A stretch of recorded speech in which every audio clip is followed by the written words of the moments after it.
Hello, and on the gaming table today, we're taking a look at Warbands versus Pikes for strength and honor. So here on the screen, you can see two forces about to engage in battle. On the right, we have the Kingdom of Pontus, and on the left, we have the Dacians with their warbands. So we're going to play out this game and see how it goes. This was a solo game. I just played this kind of against myself. Really, I was just wanting to get both Pikes and warbands on the table, something other than Romans, and kind of see how it went.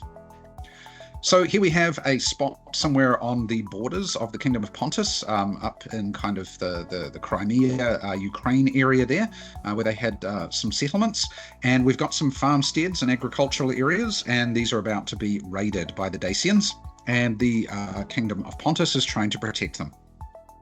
So if you look at the table here, we've got some hills kind of around the edges there using my modular hills, a patch of rough area and some patches of woods to the left, also some patches of woods to the right. And we've got these pieces of agricultural area here. And so although this is not a scenario with like victory points or anything like that, basically the Kingdom of Pontus is trying to protect these agricultural areas. So these are the invading Dacians coming in here. They've got 7 regular kind of open order warbands, they are classed as, and 1 superior warband there, you can see with the little S on it. They've got 3 units of skirmishers there and 2 units of cavalry. So quite, a warband heavy force here, but they've got a lot of maneuverability there too. For the Kingdom of Pontus, they've got 4 regular pikes and 1 veteran bronze shield pikes there with the general sitting on them already. A couple of units of skirmishers, 2 units of cavalry, and a unit of Thuriophoroi there at the back. Now, in terms of the command boards and getting these laid out, the Dacians rolled a little better for their board here. You can see they've got a couple more points on the board. The Kingdom of Pontus has a breakpoint of 17 and the Dacians have a breakpoint of 20. And so in deployment here, this is how things worked out. Things went from right to left, as you see. The Dacians with more units started to deploy first, but Pontus kind of reached the end of their line more quickly and managed to push some cavalry and skirmishers up into the positions you can see there. So here's the closest point where these armies are together. You can see the pikes here defending the largest piece of agricultural area here, as well as their camp. After the skirmishers broke down, you can see the skirmishers on the Dacian side here broke down into 2 of the warbands. Similarly, at the top there, you can see 1 unit of skirmishers broke down into some of the pike phalanxes.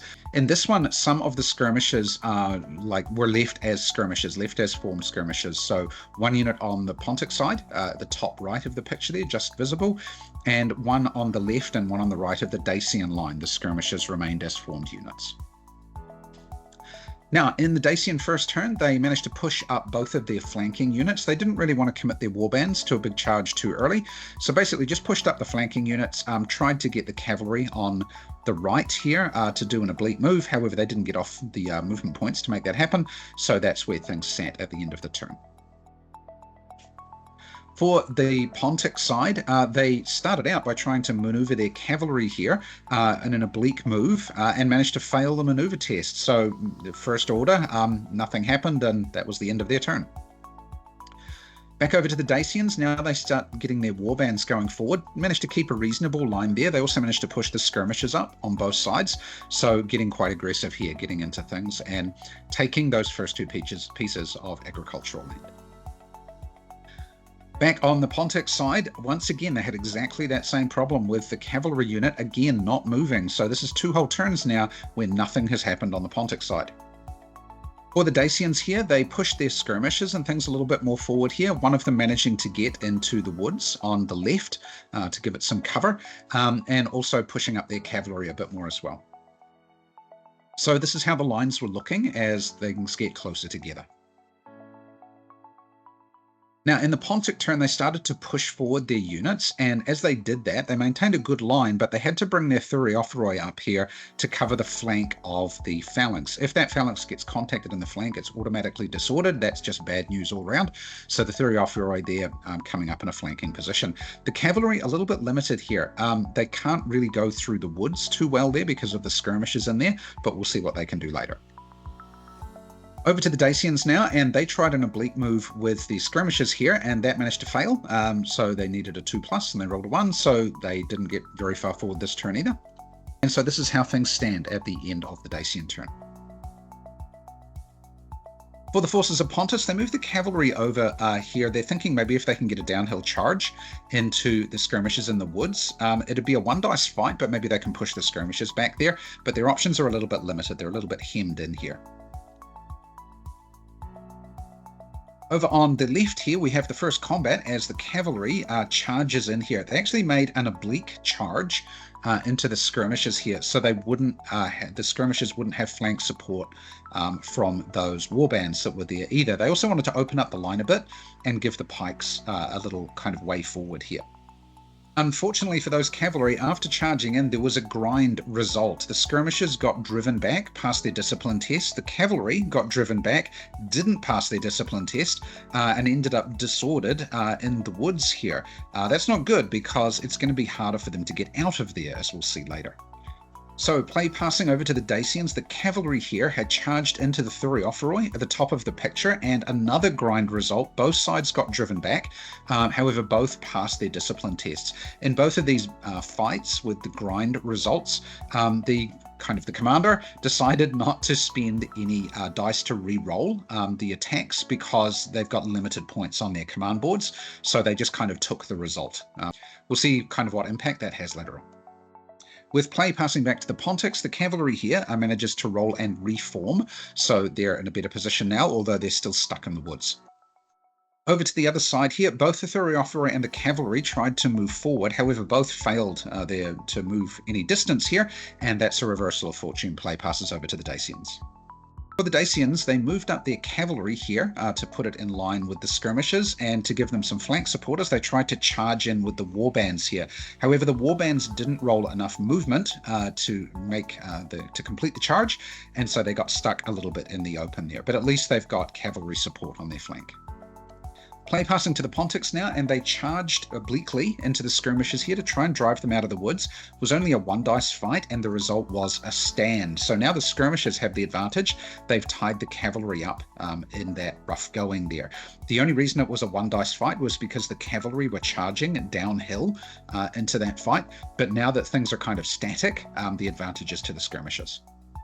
And to finish up the turn here, the Pontics tried to obliquely move their cavalry out of the woods to get them into clear ground again. Because they're in rough terrain, they don't need a 2+, they need a 3+, and so they failed the move.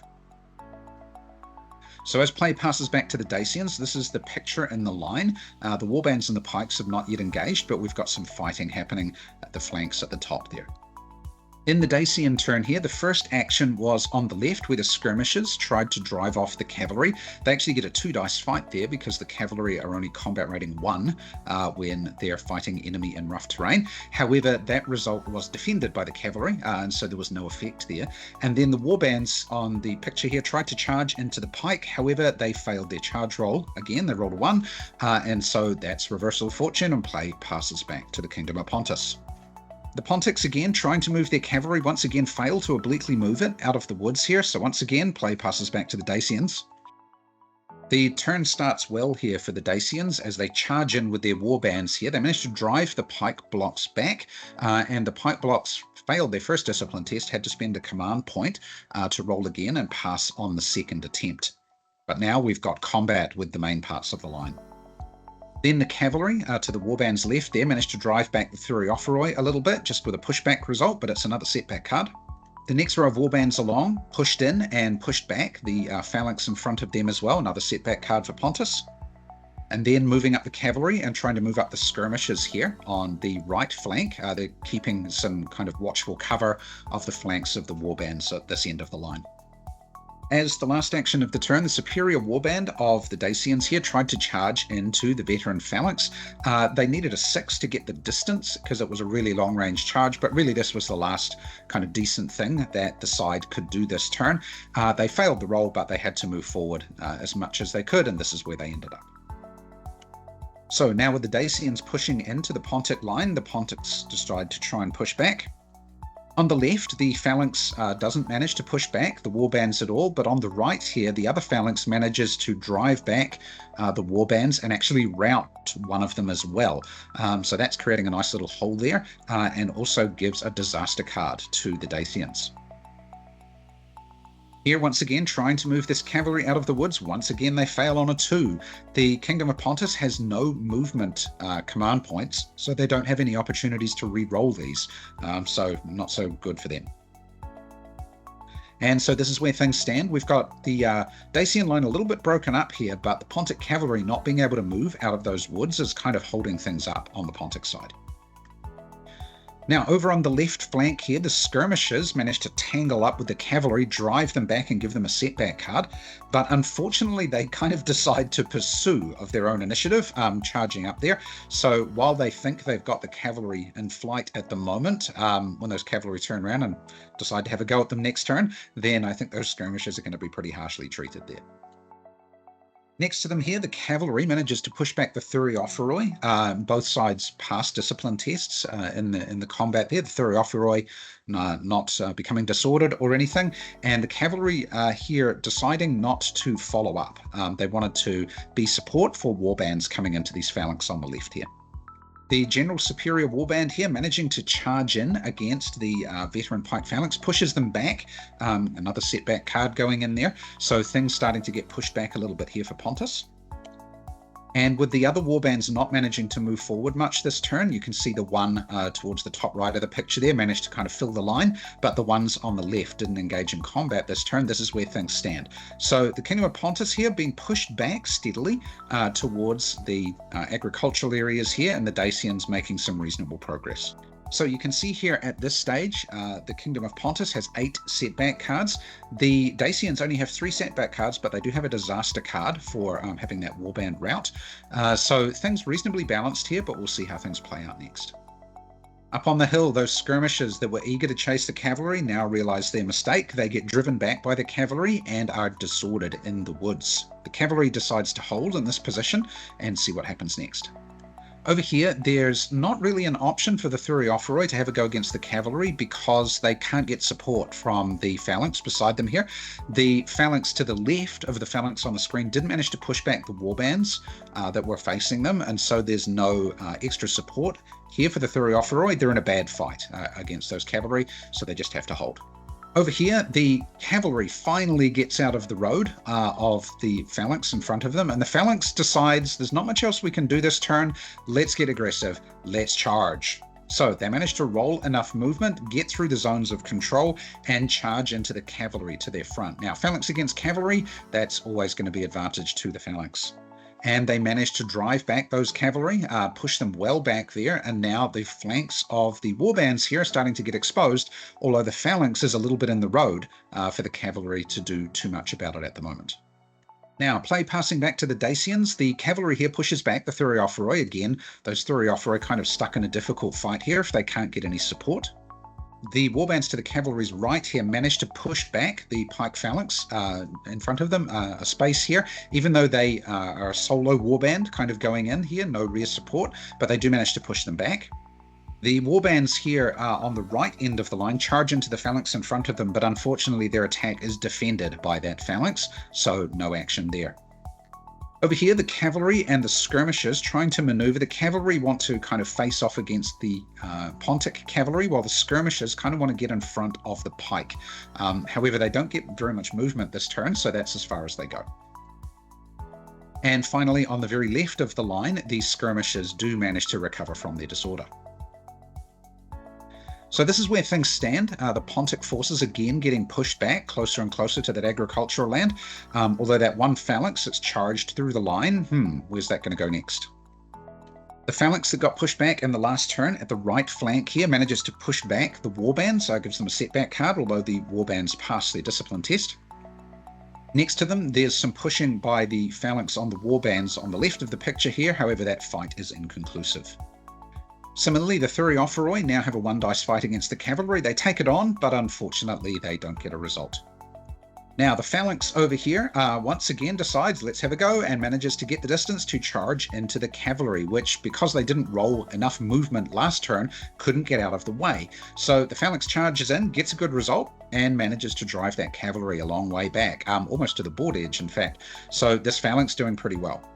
Now that also opens up the opportunity for the laggard cavalry here on the left flank to finally get out of that rough area and turn so that now they're facing into the flank of the Dacians. Can they get in there and unhinge the Dacian line? So if the Dacians looking at this, they decide the only way is forward in good warband tradition. They charge in against the phalanx on the right here. They manage to drive them back in disorder, retiring through the agricultural area here, picking up 3 setback cards. They then smash into the general's veteran phalanx and drive them back as well. And really drive back even further another phalanx over towards the Pontic right flank. So lots of setback cards being picked up here. The fights on the left flank here are inconclusive. Over on the right flank here, not much the Dacians can do. They actually failed to move for their cavalry, but it was only a 1, and they decided rather than trying anything else this turn, looking at all of the setback cards that the forces of Pontus have, let's try a Homunculus Est. Now, the Pontic commander had a strategy point, but here are 15 setback cards, and they've got a break of 17. So they decide to risk it and not cancel the Homunculus Est call, figuring that they're going to try and do it on the Dacians in the next turn as they start to maybe collapse the line. And if they can kind of win the calls by spending the Dacian strategy points first, then maybe they can get the victory they're looking for. Unfortunately, when those numbers are revealed, the total is 18. So the forces of Pontus have broken.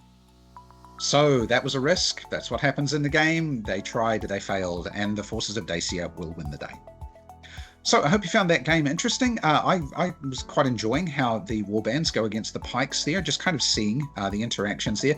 Seems to be once the warbands get on a bit of a roll, it's kind of hard to stop them, especially if you can't get supports on either side. The warbands are pretty powerful when they're backed up by warband behind them, and maybe skirmishers in front as well. So yeah, quite strong. And also skirmishers, interesting to see how they played out, not really being able to kill them off as quickly, having to drive them back. And we could see that fight in the rough terrain where the skirmishers and the cavalry kind of fought over that little wood. It was an interesting little fight, and it's been teaching me more about the game as I do this. So even though this was a solo game, it was still quite a bit of fun to play out and see how things work.